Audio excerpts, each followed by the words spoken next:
1970 का दशक। चीन एक ऐसा देश जिसकी आबादी अपने ही संसाधनों को निगलने में लगी थी। इससे उबरने के लिए नीति निर्माताओं ने एक ऐतिहासिक फैसला लिया।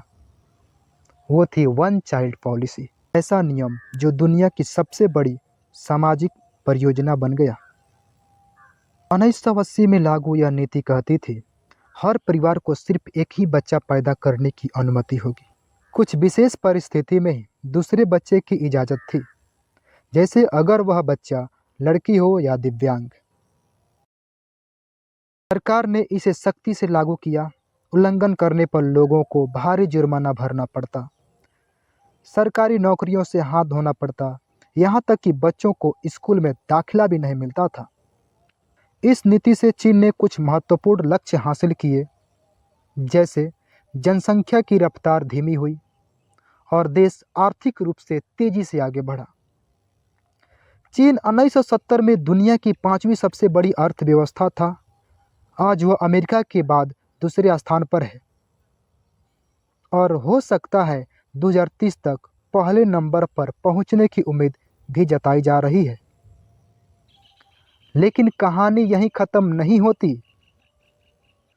वन चाइल्ड पॉलिसी के कुछ अनचाहे नतीजे सामने आए, जैसे लिंग अनुपात असंतुलित हुआ, बेटी की चाह में लड़कियों की भ्रूण हत्या और नवजात हत्या के मामले बढ़ गए। एकल संतान होने से सामाजिक दबाव और अकेलापन की समस्याएं बढ़ी। बुजुर्गों की देखभाल में कठिनाई होने लगी। जब हर परिवार में एक बच्चा हो तो माता पिता की वृद्ध अवस्था में देखभाल करना एक बड़ी चुनौती हो जाती है।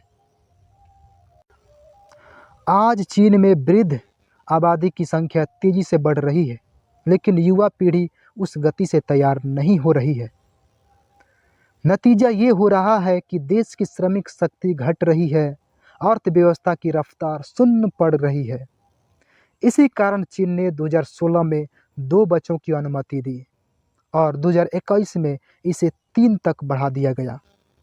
अब सवाल यह है कि क्या लोग ज़्यादा बच्चा पैदा करना चाहते हैं?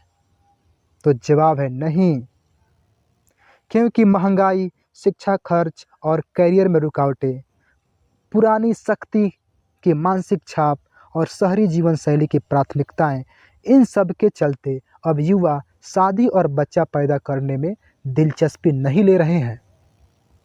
अब चीन सरकार जनसंख्या बढ़ाने के लिए आर्थिक प्रोत्साहन दे रही है। बीजिंग में हर छोटे बच्चों पर सालाना 40,000 की सहायता। लियांजियांग में अब एक बच्चे पर कुल 13 लाख से ज़्यादा की मदद हो रही है।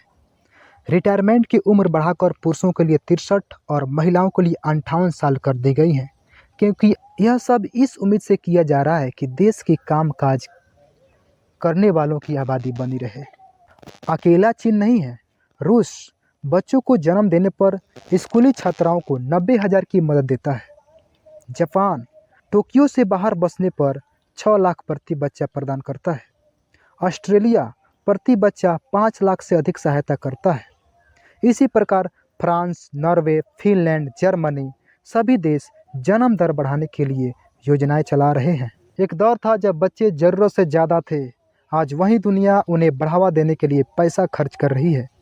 तो सवाल ये है कि क्या जनसंख्या केवल एक आंकड़ा है या फिर एक समाज, एक परिवार और एक भविष्य का प्रतिबिंब? तो आप क्या सोचते हैं? क्या इन आर्थिक प्रोत्साहनों से कोई प्रभाव पड़ेगा?